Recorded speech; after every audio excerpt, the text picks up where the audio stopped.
иргэд маань бас энэ анхаарал сонос сэрэмжээ бас сулруулах юм байдал ажиллаж байгаа. 27 цаг ирж байгаа учраас. За 11 дуудлагын 3 нь бол одоо энэ яндангийн сойртыг хаасан ийм шалтгаан байна. За нэг нь бол төлшөө буруу төлсөн. За хоёр дахь шалтгаан хоёр тохиолдол нь бол ханам бишин болон зуухны битүүмжил алдагдсан цууралтай ийм одоо нөхцөл байдал ирсэн байгаа. За ер нь бол бүгд энгийн зуух байна. За нийслэлийн гэр оролын иргэд бол нодон жил бас 180 мянган орчим сайжруулсан одоо төслийн зуухыг бол тараасан байгаа. Энэ зуух одоо ямар хүмүүс иргэд маань яг хэрэгжилж гэнэ үү үгүй юу гэдэг нь бас их анхаарал татж байгаамаа. Тийм учраас яг стандартын одоо зуухан галгаа хийгээч гэдгийг хэлмээр байна. Дээрээс нь одоо энэ бас нэг тохиолдол нь угаар мэдрэгчийг унтраасан. Батарей нь одоо дууссан гэсэн ийм шалтгаанаар угаар мэдрэгчийг унтраасан ийм шалтгаанууд байна. Тэгэхээр угаар мэдрэгчийг бол салгаж болохгүй. Батарейны бол бас баталгаад хугацаа 2 жил байгаа. Тийм учраас одоо энэ скэн 3-4 сарын хугацаанд батарейны цэник дуусна гэсэн ойлголт байхгүй. Тийм учраас бид бүхний өмнө хүчээс энэ зөвлөмжүүд яндан зовхныхаа сойлтыг хаахгүй байх. Галгааг зөв хийх. За пишин зовхны битүүмжлэлийг одоо сайтар хангах. За угаар мэдрэгчийг салгахгүй байх. Энэ одоо зөвлөмжүүдээ хэрэгжүүлж ажиллах одоо зайлшгүй шаардлага байна. За он гарсаар бол угаарын орлогын дуудлагаар эмнэлэгт 32 хүн үүнээс 32 хүн хэвтэн эмчилүүлж одоо гарсан байгаа. За яг өнөөдрийн байдлаар бол нэг хүүхэд хэвтэн эмчилүүлж байна. Баянзүрх дүүргийн 19 дугаар хорийн 14 настай эмэгтэйтэй биеийн байдал нь сайжирсан байна. За сүүлийн үед нийслэлийн онцлог байдлын газарт ирж байгаа дуудлагын 70 орчим хувийг бол одоо объектын гал төмөр түүн дотор шар өссний одоо дуудлага их байна. За цамгийн ойр 24 9 дугаар хороонд Баншингийн дээвэр шатаж 56 настай эрэгтэй чээ гал төмрийн улмаас угаартаж асарсан байгаа. Манай нийслэлийн онцгой байдлын газарт 7 албан хаагч 2 автомашин 5 км замыг туулж бол 25 минут ажиллаж Баншингол бүрэн унтраасан боловч энэ иргэн маань гал төмрийн улмаас угаартаж асарсан байна. Энэ бол угаарын хин хорлогоч гал төмрийн улмаас шар өссний дуудлага маш их байна. Ялангуяа туслангийн чиглэлд өрн дулаан цаг ирж байгаа учраас хотын төвийн иргэд маань цуслан луга маш их гарч байна. За ингээд хашаа хороогоо цэвэрлэх, өвлжөөгөө янзлах нэрийдлэр одоо цусландаа оргосон өнжмөл юу шар өвсийг шатаасны улмаас гал алдах тохиолдол хэсэг хандлагатай байна. Хэсэг хандлагатай байна. Тэгэхээр иргэд маань бол энэ дээр онцгой сонор сонирмжтой байх хэрэгтэй. За гэр хорионд байгаа учраас өндөр настай, хамт настай хүмүүс бага насны хүүхдүүдийг бол бас цусланд ингээд хараа хяналт сул орхиж байна. Энэ үед бол одоо цахилгааны болон галын аюулгүй байдал алдагдсан улмаас гал төмөр алдах эрсдэл маш их өндөр байна. Хаврын хуурай шалт эхэлсэн байгаа. Ойн тухай хуулийн дагуу бол 3 сарын 20-оос 6 сарын 10, 9 сарын 20-оос 11 сарын 11 бол төмрийн аюултай улирал гэж үздэг байгаа. Тийм учраас иргэдийг бол бас ногоон бүс рүү нэвтрэхийг хуулиар хоригдсан байдаг. Мөн одоо ногоон бүсэд ил задгаа гал гарахыг хуулиар хоригдсан байгаа. Хэрвээ одоо ил задгаа ногоон бүсэд ил задгаа гал гарах юм бол шар өвс шатаах юм бол зөрчлийн тухай хуулийн 5-ын 14, 15-ын 2-ын дагуу торгуул ногдуулах, хохирлыг нөхөндөлүүлэх ийм хуулийн хатуу заалт байгаа. Нодон жилд бас цуслангийн бүсэд богд уулын богны ам, гоодон аманд бол одоо гагнуур хийсэн ганц очноос үүдэж 10 гаруй айлын бас цуслангийн байшин шатсан машин том хэмжээний хохирол гарч ирснийг манай нийслэлийн иргэд мартаж болохгүй. Цусланд одоо байгаа ахмад наснууд бага насны хүүхдүүдэд хараа хяналтаа сулруулж болохгүй. Туслангийн байшингийнхаа галын аюулгүй байдал, цахилгааны аюулгүй байдал дээр онцгой анхаарах хэрэгтэй. Мөн одоо галт төмрөөс хамгаалах зовроос шоодыг татаж ил задгаа үнс нурмаа асах бах, зориултын таглаатаа нүг савнд хийх зэрэгээр галт төмрийн одоо аюулаас өвчлөн сэргийлэхийг та бүхэндээс анхааруулж хэлхийг хүсэж байна. Коронавирус халдварын нөхцөл байдлын талаарх 2020 оны 3 сарын 25-ны 11 цагийн байдлын мэдээг та бүхэнд хэлье. За дэлхийн нийтийн 196 улсад дээрх халдвар маань тарахад 417,812 хүнийг хүчлүүлсэн. Нас баралт бол 18,717 байна. Бүрэн эдгэрч эмнэлгээс гарсан хүн бол 108,035 байна. За халдварын тархалт нэлээд эрчимтэй явагдаж байгаа улс орнууд бол Иран, Итали, Бүгд найрамд холбооны Герман улс, Франц, Бүгд найрамд Солонгос улс, Америк нэгдсэн улс, Испани, Их Британи, Швейцар, Нидерланд улсууд орж байна. За дээрх халдварын байдал Монгол улсад ямар байна вэ? За дараах тохиолдолд 2020 оны 1 сарын 9-ээс 3 сарын 25-ны хооронд коронавирус халдвар гарсан бүс нутагт зорчсон. За халуурсан, ханиалгасан өгүүлэмжтэй 311 хүнд вирус судлалын шинжилгээ хийсэн. Сорьц авсан. За 3 сарын 25-ны 11 цагийн байдлаар халдварын зэдвэртэй 269 тохиолдол байгаа. За лабораторийн шинжилгээгээр 268 хүнээс коронавирусын шинжилгээ авахад коронавирус илрээгүй сөрөг гарсан. За аймаг орон нутагт тусгаарлагдсан эмчилэгдэж байгаа хүн байхгүй. За коронавирус лабораторийн шинжилгээгээр батлагдсан 10 хүн бол халдварт өвчин судлалын үндэсний төвд эмчилэгдэж байна. За нийт ажиглалтанд бол 2083 хүн байна. За 2020 оны 1 сарын 9-ээс хойш 3 сарын 25-ны өдөр хүртэл 3413 хүнийг ажиглалтанд авсан. За 1123 хүнийг өрхийн эрүүл мэндийн төвийн хяналтанд шилжүүлээд ажиллаж байна. За 2020 оны 3 сарын 25-ны байдлаар томооцос өвчний талаарх мэдээллийг хүргэе. За нийслэлийн харьяа нэгдсэн эмнэлэг эрүүл мэндийн төвүүд за нийт 1571 хүн хэвтэн эмчилүүлж байгаа. Орны дүүргэл 66.6%-тэй байна. За үүнээс 333 хүүхэд хэвтэн эмчилүүлж байгаа бөгөөд 248 хүүхэд намслын замын өвчлөөр эмчилүүлж байна. За мөн коронавирус халдвараас орсон сэргийлэх зорилгоор бид нар автоэрийн 8 цэг дээр хяналтын тоост ажиллаж байгаа. За энэ хүрээнд хяналтын 8 цэг дээр эрүүл мэнд, цагдаа, онцгой байдал, за мэргэжлийн хяналт, мал эмнэлгийн 100 албан хаагч ажиллаж байна. 2020 оны 3 сарын 6-ны өглөөний 8 цагийн байдлаар нийт 8 тавчаагаар 14,12 тээврийн хэрэгсэл нэвтэр өнгөрсөн байна. За орж ирсэн тээврийн хэрэгсэл 7043, гарсан тээврийн хэрэгсэл 6969. За үүнд зорчигч орсон зорчигч 21795, гарсан зорчигч 20562, нийт 42357 зорчигч хяналт ханалтанд хамрагдсан бөгөөд с ิจ гтэй тохиолдол бүртгэгдээвэ. За мөн 14 галтыгээр 3889 зорчигч, 18 нислэгээр 1011 зорчигч, 8 автоэврийн үндэсний төвийн 420 автобусаар 5493 зорчигч хяналт ханалтанд хамрагдсан с ิจ гтэй тохиолдол бүртгэгдээгүй байна. За нийслэлд Монгол улс дахь олон улсын шилжиж хөдөлгөөний байгууллагатай хамтран зорчигчдын хөдөлгөөний тандал судалгааг хяналтын 6 цэгээр нийслэлийн агентлагийн албан хаагч нар хамтран хийж байна. За мөн шинэ коронавирусын халдвар томооцос өвчний тархалтаас сэргийлэх эргүүлэлт 1115 төрлийн албан хаагч 138 чиглэлд ажиллаж 3559 зөрчил илрүүлсэн юм мэдээтэй байна.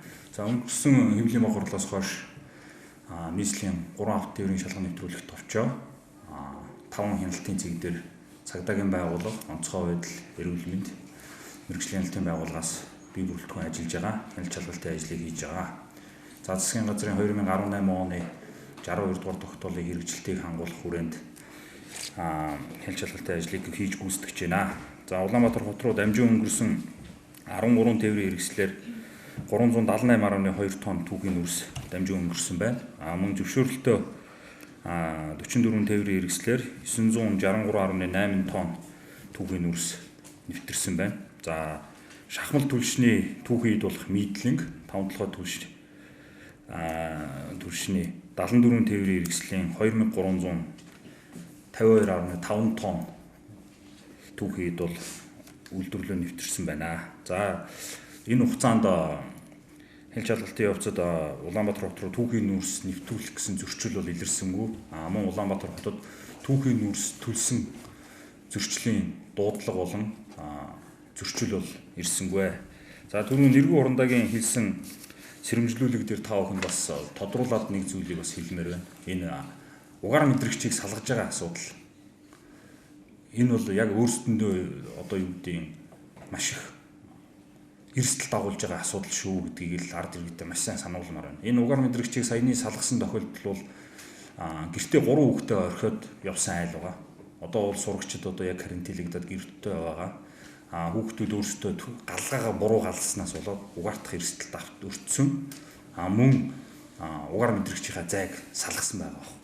Тэгэхээр эцэг эхчүүдийн хараа хяналт маш сайн байх хэрэгтэй байна. Гэрт үлдэж байгаа хүүхдүүдэд анхаарлыг маш сайн тавих хэрэгтэй байна. Тэгээд өсвөр насны буюу ахлах ангийн хүүхдүүд дунд ангийн сурагчдынхаа энэ галгаан дээр анхаарлыг маш сайн зүйтэй одоо энэ сэрэмжлүүлгийг өөрсдөө гар биечлэн сайн зааж өгч хүүхдүүдэд сэрэмжлүүлэхгүй бол одоо яг энэ эрсдэлтэй цаг үе хавар намрын улиралд бол агаарын температур гадна дотн агаарын температурын зөрүү харилцснаас 100 яндангийн татал багасдаг.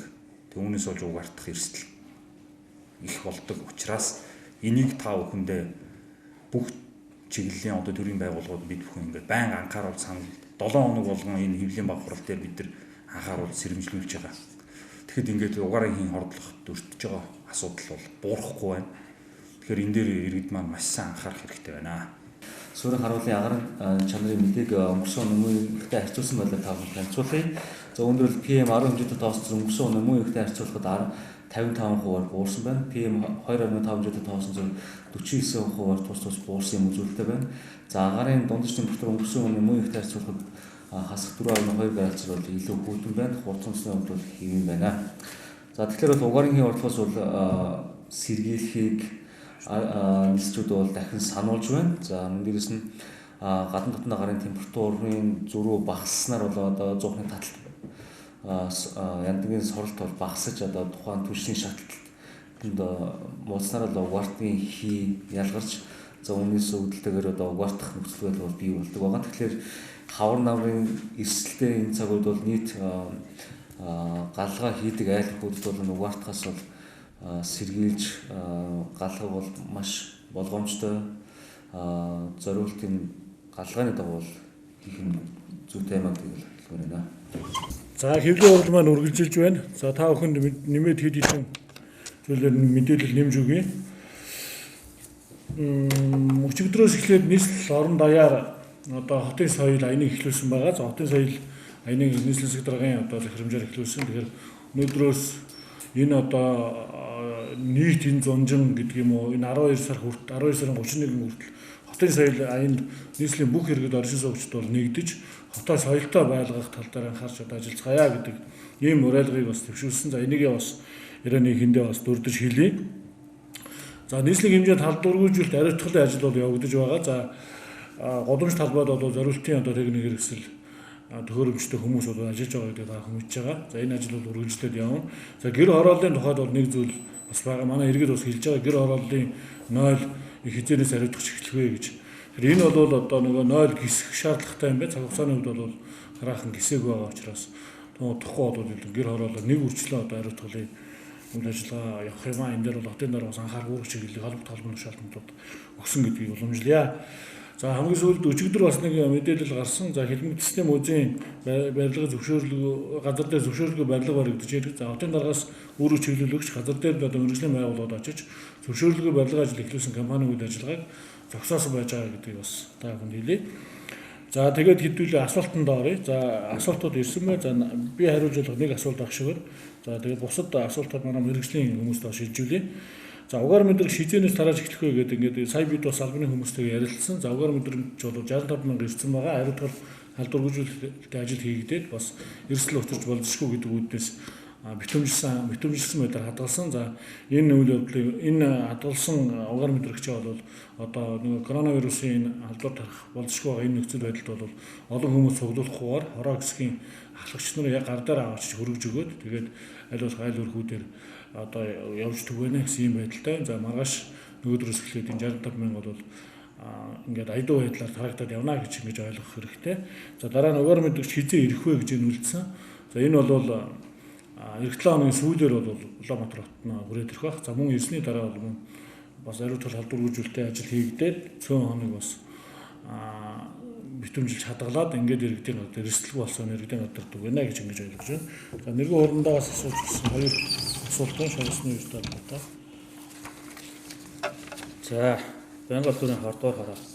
За ерөн цагаагаар дулаарч одоо уус болон гууж алгас сууг шууд гол мөрний цас мөс нэмгэрч нийслэлийн гэр хоолны зарим хороодын нутаг дэвсгэрт хөрсний ус булга гарч халиад өшөө үүсэх айл өрх годомж талбай усан давтах шар усны үеэр үүсэх эрсдлүүл өндөр байгаа. Зөвхөн баян зүрх дүүргэхгүй чингэлтэй сонгон хархан хэд хэдэн газруудад бол манай нийслэлийн захирчийн ажлын албанаас бол бас холбогдох мэргэжлийн байгууллагатай хамтраад одоо энэ халиад өшөө үүссэн нөхцөл байдал дээр ажиллаж цас мөсийг зайлуулах, цуг шуудууг нээх, чөлөөтэй болох, ус усгой чөлөөтэй болох зэрэг ажлуудыг бол хамтраад хийж байна.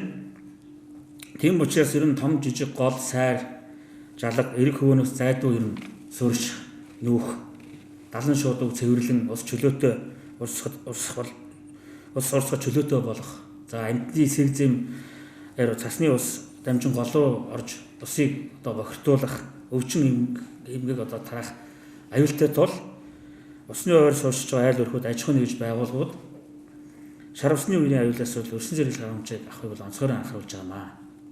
Тэгж учраас бас энэ түрүүнд Мөнхбаатар дарга хэлсэн ариутгал халдварлалтын ажлыг бол нийслэлийн хэмжээнд одоо тусгай 7 тоног төгрөг тусгай зориултын тоног төгрөмжтэйгээр тусгай одоо зориултын одоо халдвар хамгаалтын хөтөлбөртэй хүмүүс ажиллаж байгаа өдөр болгон ажиллаж байгаа гэдгийг та бүхэн бас нүдэрээ харж байгаа. Энийг шат дараатай дөрөв дөрвдөр зохион байгуулалт ажиллаж хамгийн сүүлдэхт бол сонгон хайрхан дөрөв налах дөрөв дээр ариутгал халдварлалтын ажлыг хийгээд ингээд явж байгаамаа.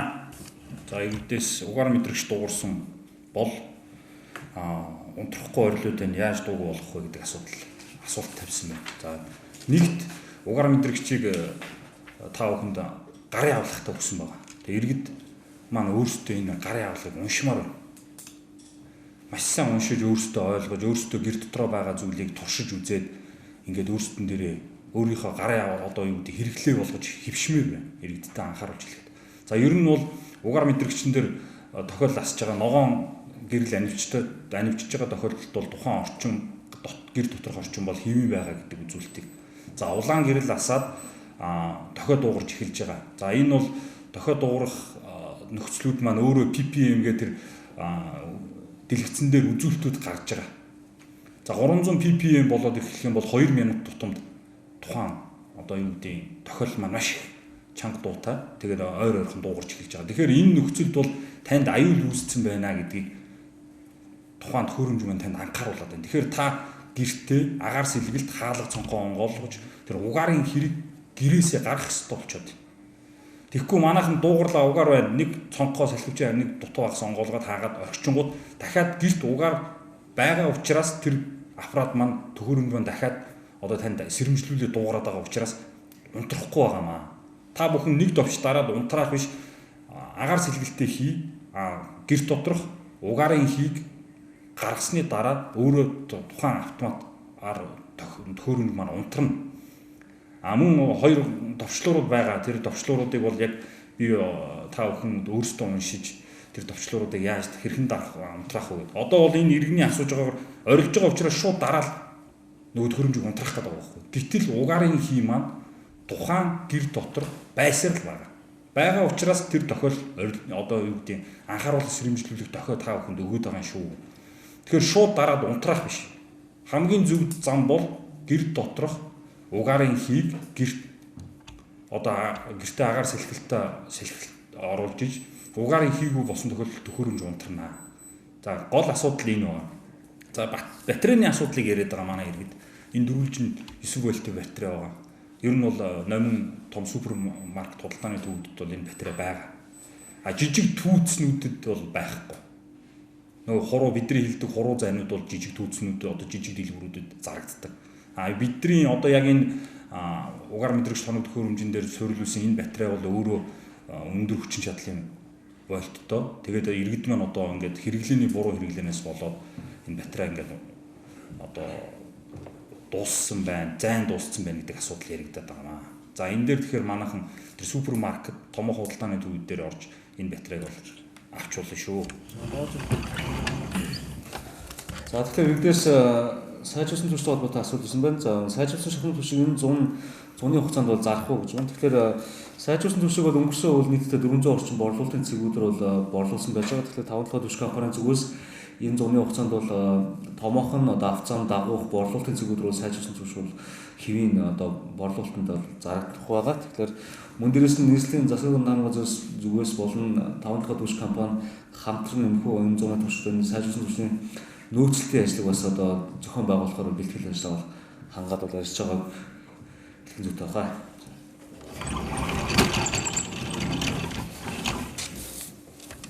За хэвлэлийн хурлан маань өндөрлөх болж байна. За энэ өмнө нэг зүйлийг бас хэрэгжүүлүүлээд дахин давтан хийлээ.